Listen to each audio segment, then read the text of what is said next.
Palavra aberta.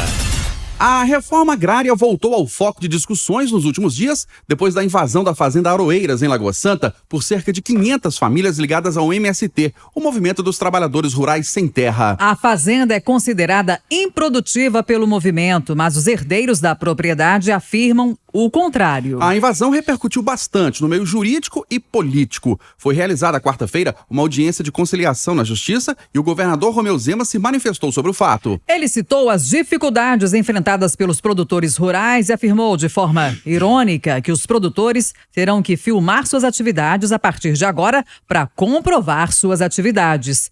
Disse também que muitas vezes a Justiça leva mais em consideração a opinião dos invasores. Já a superintendente em Minas Gerais do INCRA, o Instituto Nacional de Colonização e Reforma Agrária, Neila Batista, disse que o órgão tem interesse em adquirir a fazenda para assentamento de famílias. Para debater o assunto, Eustáquio Ramos e eu, Kátia Pereira, estamos recebendo agora no Palavra Aberta o primeiro secretário da Assembleia Legislativa de Minas Gerais, deputado Antônio Carlos Arantes, do PL. Ele é produtor rural ligado ao agronegócio e foi 5 vezes presidente da Comissão de Política Agropecuária e Agroindustrial da Assembleia. Olá, deputado, bem-vindo ao Palavra Aberta. Obrigada pela presença.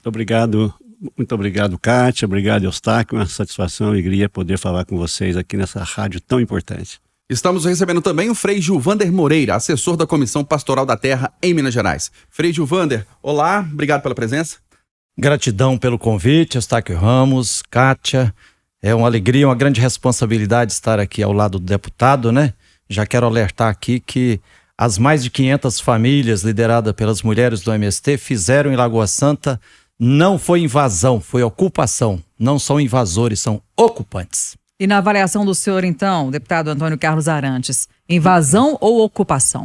Invasão e invasão criminosa, porque primeiro que é uma área produtiva. Ela tem dono, ela tem documentos e ela tem proprietários e tem atividade econômica, produção de milho, tem ali também, tem animais, tem gado, né, tem porcos. E tem dono, e tem documentos legais. Então é uma área, inclusive, que a metade desta área é área de preservação permanente. É área que tem muitas nascentes, é uma área muito importante, não só para Lagoa Santa, mas também para Belo Horizonte. Então é uma área que ela cumpre, sim, todos os requisitos aí de uma área produtiva, e o que houve foi uma invasão. E invasão, inclusive, por pessoas de outras regiões, inclusive a de Campo do Meio. Pessoal que estão lá, já invadiram aquelas fazendas de Campo do Meio, que não produzem nada, é uma realidade, não produzem nada, estão aqui. Tuíra, Silvinho. Tuíra, inclusive, é filho de uma vereadora do PT da cidade de Alfenas. E que são pessoas de bens, são poderosas, inclusive, têm recursos financeiros. Mas é uma profissional das invasões. O outro é o Silvinho. O Silvinho é assessor do deputado Rogério Correia. É outro profissional. E é também um dos líderes lá do MST, lá na região, lá em Campo do Meio. Ou seja, o que fizeram aqui é mais um ato criminoso que para nós não é nenhuma novidade. Ô, deputado, mas, por exemplo, o senhor falou que a Fazenda Aroeiras é uma fazenda produtiva. Ela cumpre a função dela. Mas se fosse uma área não produtiva, o senhor acha que os integrantes do MST poderiam ocupar, poderiam invadir? Não, de jeito nenhum, porque primeiro que se é uma área que tem dono, se ele paga os seus impostos, se ele tem ali documentos, ou seja, ele toma conta daquilo e não tem que ser invadido. Primeiro que se pessoas que querem ter áreas para produzir, se querem trabalhar, o Estado tem muita área, o governo federal tem muita área e tem outros espaços, mas eles querem o quê? Quer em Campo do Meio, que é uma área muito nobre, que é ali na cidade de Lagoa Santa, que é muito nobre, valorizadíssima, né? Então, eu sou radicalmente contra qualquer tipo de ocupação, qualquer tipo de invasão, e principalmente por pessoas que não têm nenhuma vontade de trabalhar e produzir. Eu falo porque eu conheço esse pessoal. Você pode ter certeza que ali, se você for lá e pegar na mão de cada um, você não vai ver carro. De cada 10, 9 eu tenho certeza que não tem carro. Provavelmente vai ser os 10. Não sabe o que é passar a mão numa enxada, numa foice, ou montar num trator, produzir. Não sabem e não querem. O que eles querem realmente é fazer aí criar esse desconforto, essa preocupação para os fazendeiros, para os produtores rurais. Ou seja, é lamentável o que está acontecendo. mas eu espero que a justiça faça a justiça e devolva essa área para os seus verdadeiros donos, que são pessoas de bem, são famílias de bem e que inclusive não são pessoas que usam aquilo ali para simplesmente para ficar valorizando, não é nada disso. São pessoas que têm uma história, têm família, a família Bartolomeu, né, o pai que faleceu não faz muito tempo, e tem os herdeiros. Então, realmente, o que aconteceu ali, nós não podemos deixar que aconteça, e realmente está acontecendo já, são várias invasões acontecendo em Minas Gerais que nos preocupa muito. Frei Gilvander, como é que o senhor recebe essa crítica? Qual que é o argumento, né, de que pessoas que estão no movimento não querem trabalhar nem produzir?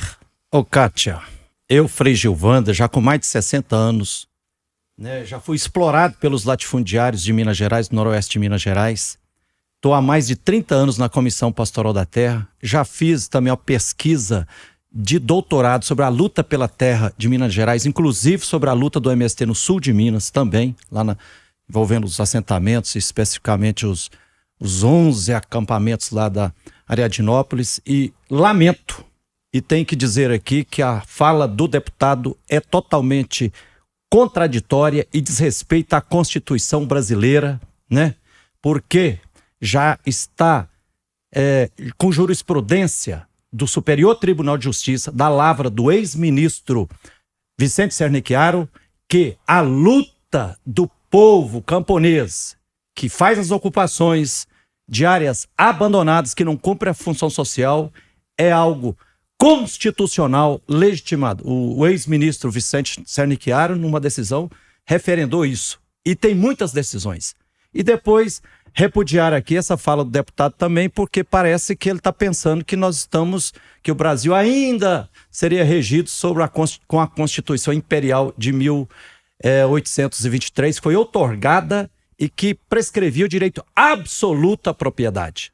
Mas agora nós somos regidos no Brasil, graças a Deus e graças à luta de todas as forças vivas da sociedade, dos movimentos populares, está inscrito na Constituição brasileira, no artigo 5º, né, que a propriedade tem que cumprir a sua função social. Nos artigos 184, 185, 186, prescreve lá. Áreas que não cumprem a sua função social têm que ser desapropriadas para a reforma agrária. E a Fazenda das Aroeiras, em Lagoa Santa, já está demonstrado pelo MST e também por visita técnica do juiz da Vara Agrária que esteve lá, viu e apurou. Os pretensos proprietários, entre os quais tem uns que estão aplaudindo e reconhecendo a legitimidade da ocupação, já demonstraram. A fazenda estava totalmente abandonada, né? Não demonstraram posse nenhuma. Tudo abandonado. Tanto é prova disso que eu estou falando, que é a pura verdade, que o juiz da Vara Agrária não concedeu liminar de reintegração de posse. Tanto é que ontem teve uma audiência de conciliação presidida pela Sua Excelência, a desembargadora doutora Ângela, no Tribunal de Justiça, e está empreendendo um processo de conciliação. Então eu peço respeito, porque nós sabemos, e na minha tese de doutorado eu apontei lá, a partir de dados do INCRAS, que no querido estado de Minas Gerais tem 23% do estado, cerca de 14 milhões de hectares, que são terras devolutas, que estão griladas por grandes empresas eucaliptadoras. Né? Frei Gilvander, por exemplo, se um apartamento ou uma casa não estiver sendo ocupada, por exemplo, esse imóvel não estiver sendo ocupado, você acha que ele pode ser invadido? Não, não pode não, porque é uma coisa pequena. Né? O fato é o seguinte, são propriedades que têm que cumprir a função social, como aqui no centro de Belo Horizonte também, prédios abandonados, que devem IPTUs e tudo, os movimentos sociais estão ocupando para moradia. Mas pode invadir? Porque é injusto. Nesse caso, se o prédio estiver abandonado? Não. Depende prédio, por exemplo. Depende do tamanho do prédio, depende se ele vai ter uma serventia social. Agora, o fato concreto do MST que nós estamos discutindo aqui, né? Tanto todas as ocupações do MST. O MST já completou 40 anos. É um dos filhos da Comissão Pastoral da Terra. E tem idoneidade demonstrada. O MST não ocupa terras produtivas. Não ocupa áreas que estão cumprindo a sua função social. E cumprir sua função social tem que ter, garantir preservação ambiental, tem que ter relação de trabalho conforme as leis, né? Lá até o delegado do Ministério do Trabalho, Calazans, já foi lá, que nem o caseiro tinha relação de trabalho lá com os pretensos donos. Então, por isso é que essas 500 famílias vão seguir firme defendendo, porque não pode a especulação imobiliária e o grande latifúndio, o agronegócio, que tem devastado brutalmente nosso querido Brasil. Já está comprovado por pesquisas em várias faculdades, Eustáquio Ramos, que o agronegócio não produz alimento, produz commodities, produz desertificação dos territórios, está acabando com as águas. Nós estamos diante de uma emergência climática, né? Com eventos extremos cada vez mais letais, né? A agricultura familiar, na linha da reforma agrária, é que produz mais de 75% dos alimentos que chegam na mão, na mesa do povo brasileiro. O agronegócio, que só no ano passado não pagou 60 bilhões porque tem isenção, né? A soja, o Brasil é produtor de soja, deixou de pagar porque tem a Lei Candir, que diz que commodities não pode se pagar ICMS, 60 bilhões só o ano passado. Aqui em Minas Gerais, por causa dessa Lei Candir, as mineradoras em 25 anos deixaram de pagar 170 bilhões de reais, seria o dinheiro que agora, se as mineradoras estivessem pagando para o governo de Minas, daria para pagar a dívida que o governo de Minas tem com a União. Deputado, o senhor demonstrou aqui, né, ter contrapontos à fala do Frei Gilvander. É uma piada. Primeiro que eu não sou contra você colocar pessoas que querem produzir em terras públicas, buscar forma, eu não sou contrário. Pelo contrário, eu sou produtor. Comecei com um pedacinho de terra, com 22 anos já tinha quebrado 2 vezes com problema de geada. Mas lutei, trabalhei e conheço muito. Sei que qualquer ferramenta que você imagina, eu já trabalhei, qualquer máquina. Ou seja, eu sei o que é a vida do produtor rural. E sei o tanto que é importante o agricultor familiar, aquele menor, o quanto que é importante, sofrido e que está sendo extinto por falta de uma política de proteção. Pra você ter uma ideia, milhares e milhares de produtores de leite estão sendo extintos. Inclusive, segunda-feira, nós vamos fazer aqui o Grito do Leite, aqui na Expo Minas, liderado pela Federação da Agricultura FAENG.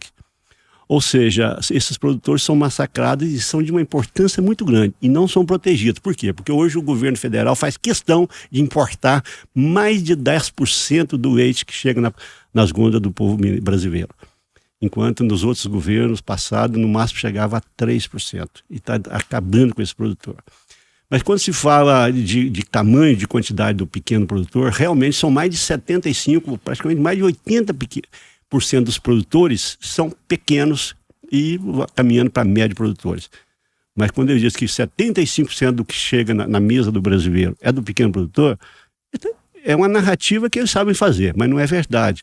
Na realidade, 75% produz menos de 20% do que se produz no Brasil. Quando se fala de exportar commodity, leite Candir, foi a forma que destravou a exportação do Brasil. Porque o europeu, o chinês, o asiático, qualquer que seja, ele não quer importar impostos, ele quer importar alimento.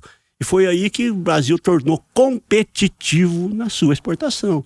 Ou seja, ele tem uma isenção tributária para exportar, mas para ele exportar ele tem que produzir. Para ele produzir, ele tem que gerar emprego. Para ele gerar emprego, ele tem que ter as atividades na sua propriedade. Aquela pessoa que foi empregada ali, que está empregada ali, ele gasta ali no supermercado, ele gasta na farmácia, ele gasta na escola. Ou seja, então se tributar a exportação é um erro. Tanto é que entrou o governo do PT e não mudou nada. Ou seja, entenderam que não tem outro caminho. Agora, realmente, nós precisamos avançar muito na agricultura familiar, sim. Tanto é que os projetos mais importantes que teve nesses últimos quase 20 anos da Assembleia, que envolve pequeno produtor, atividade direta aos pequenos, é desse deputado. A maioria, pode só ir lá e buscar. Qualquer projeto de sustentabilidade, lá da agroecologia, biofertilizante, incentivos aos biofertilizantes, biogás, Código Florestal, tudo passou por esse deputado. Ou seja, então eu discordo plenamente desses números, não é real. E quando ele fala do movimento legítimo, não é legítimo, tanto é que não tem nem personalidade jurídica. Você imagina um movimento e aonde a referência desse movimento chama Zé Rainha. Quem que é Zé Rainha? Uma pessoa que faz extorsão das pessoas e foi preso, inclusive, bandido. é o do líder, assim, as referências deste movimento. Ou seja, são pessoas, quando você pega as lideranças disso aí, não dá para buscar a ficha, né? Você pega no Campo do Meio, por exemplo, a fazenda que eles invadiram, uma parte foi restituída aos proprietários. Esta fazenda tinha todas as certidões, que ela tem bilhões de dívidas, não sei o quê. Era mentira. Eles estavam com todas negociadas e pagando em dia, com todas as certidões. E a parte que foi restituída já teve 3 safras, já pelo 3º ano seguido, 3 safras.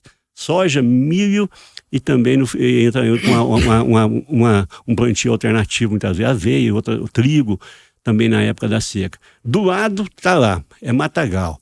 Eu rodei esta fazenda por 4 horas, mais de 450 invasores. Eu não vi ninguém trabalhando, com exceção de um. Só tinha uma pessoa com enxadinha lá capinando uma mandioca, onde a braquiária estava mais alta que a mandioca. E o resto andando de carrão de Citroën, eu não lembro direitinho, Corolla, caminhonete, as placas, Hortolândia, São Paulo, Campinas, São Paulo, Sumaré, São Paulo. Só para lembrar que Hortolândia é a célula onde nasceu o PCC. Só para falar para vocês que lá neste movimento, inclusive, a região teve muitos assaltos a bancos, teve muito assalto também a propriedades, roubo de tratores. E as pistas caminhavam para aquela região, inclusive muitas prisões, inclusive. Ou seja, os movimentos que tem aqui, inclusive na Assembleia, a maioria desse pessoal que está no movimento não me conhece, eu entro no meio deles e pego na mão. Eu faço questão de pegar na mão do cara. Gente, eu fico triste de ver. Ninguém tem mão calejada. Com exceção de um ou outro que tem uma mão calejada. Aquele eu olho no olho dele e fico triste. Fico assim, puxa vida, você está sendo usado, você está sendo manipulado e está sendo... E aí, dali a pouco, primeiro vai a turma que salva as formiguinhas. Dali a pouco, aí eu pergunto para eles, o que vocês estão fazendo? O que vocês vão protestar? Ninguém sabe. Não está sabendo. Está ali 100, 200, 300, não sabe o quê. Aí, não, mas quem sabe é o pessoal chefe nosso, mas daqui a pouco chega. Aí eu fico de olho, chega na caminhonete, cabine dupla. Bem vestido, bonito, as roupas bacanas, roupa cara.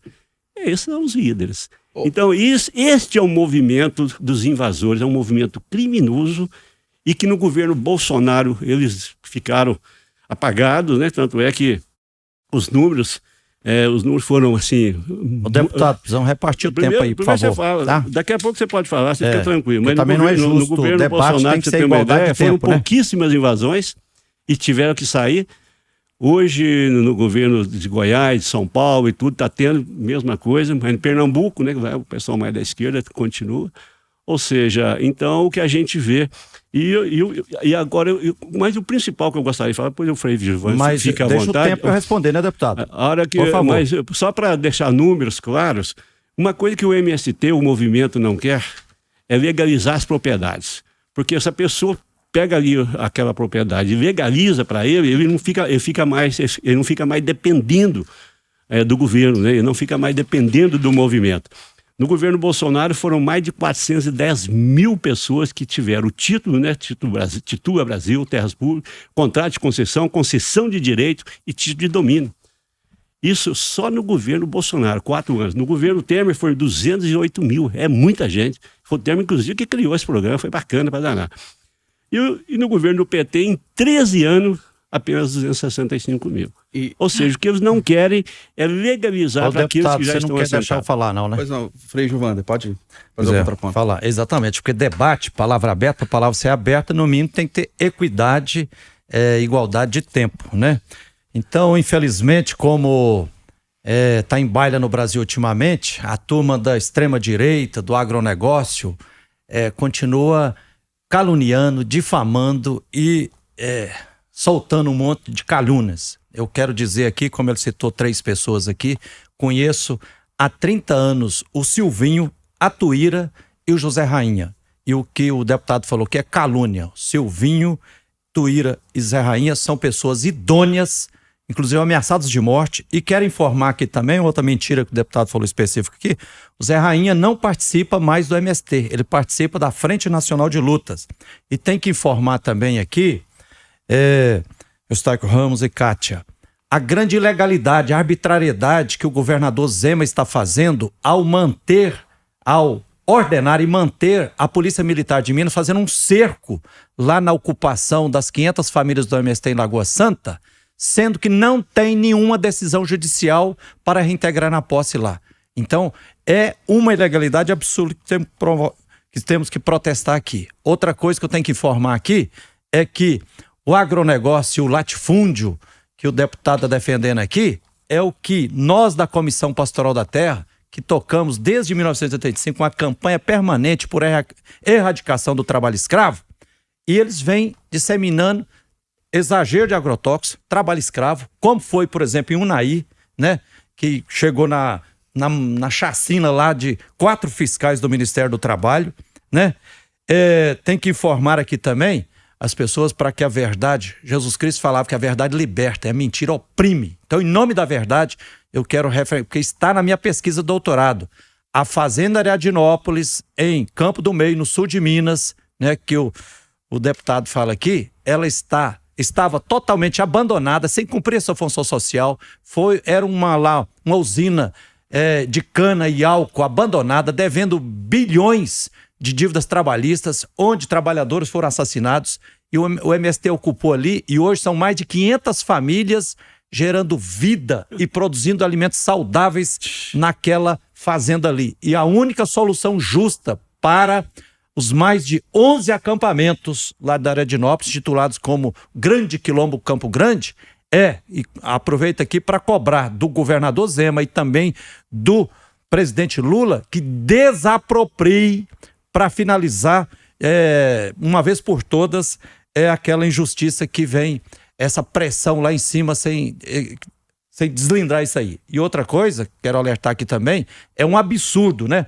O deputado defendendo aí os latifundiários, latifúndio e agronegócio, fez chacina em Unai, noroeste de Minas, fez chacina o empresário, né, latifundiário Adriano Chafik, mandou matar 5 sem-terras, matou 5 sem-terras no massacre de Felisburgo lá, e até hoje a fazenda, que tem inclusive parte dela como terras devolutas, não está ainda assentada. Então clamo aqui, em nome da vida, em nome das crianças, que também o governo estadual, na parte dele que é das terras devolutas, e que o governo federal Lula também desaproprie, compre a terra, essa de Ariadinópolis, essa lá de Felisburgo também, para que o povo, as centenas de famílias, possam viver em paz, porque o sangue dos mártires precisa ser respeitado. Nós estamos encerrando Palavra Aberta deste sábado. Hoje recebemos o primeiro secretário da Assembleia Legislativa, deputado Antônio Carlos Arantes, do PL,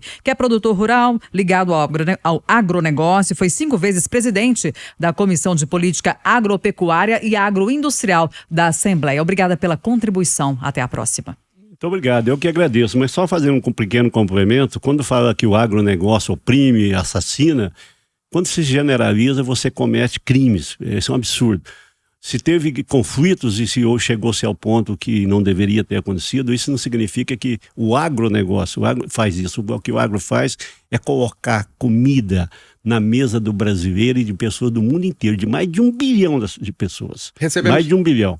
Eu, com seriedade, com trabalho, e que neste governo, inclusive, já tem o maior índice, inclusive, de falências, de pessoas buscando a recuperação judicial em função de uma falta de respeito com nossos produtores, aonde nossos produtos hoje começam a não pagar o custo de produção. Obrigado. Ou seja, o nosso produtor faz a diferença, é do pequeno ao maior produtor, nós temos que respeitar e tirar o chapéu, porque trabalho com seriedade. Obrigado pela presença também ao Frei Gilvander Moreira, que é da Comissão Pastoral, integrante, assessor da Comissão Pastoral da Terra em Minas Gerais. Frei Gilvander, obrigado pela presença, um grande abraço. Eustáquio, muito obrigado, e como o deputado insistiu aqui em não respeitar a coordenação aqui, na equidade do tempo aqui, eu tenho que reafirmar aqui que o agronegócio, que é saudado aí pela mídia e pelos agronegociantes como TEC, como TOP, é morte. Agronegócio está produzindo epidemia de câncer no Brasil, está desertificando o território brasileiro, não produz alimento, porque produz commodities para exportação, tem isenção de ICMS e está sequestrando terras que deveriam estar na mão do campesinato, gerando alimentação saudável. Então, em nome do futuro da humanidade, nós precisamos frear o agronegócio, fazer reforma agrária e identificar e demarcar todos os territórios dos povos originários, povos indígenas, dos povos tradicionais. Muito obrigado, Eustáquio Ramos e Kátia. Lembrando que você pode acompanhar o Palavra Aberta também nos nossos canais digitais, entre eles o YouTube. E reforçando que todas as pessoas que foram citadas aqui receberam críticas, está um espaço aberto aqui na Itatiaia para se manifestarem.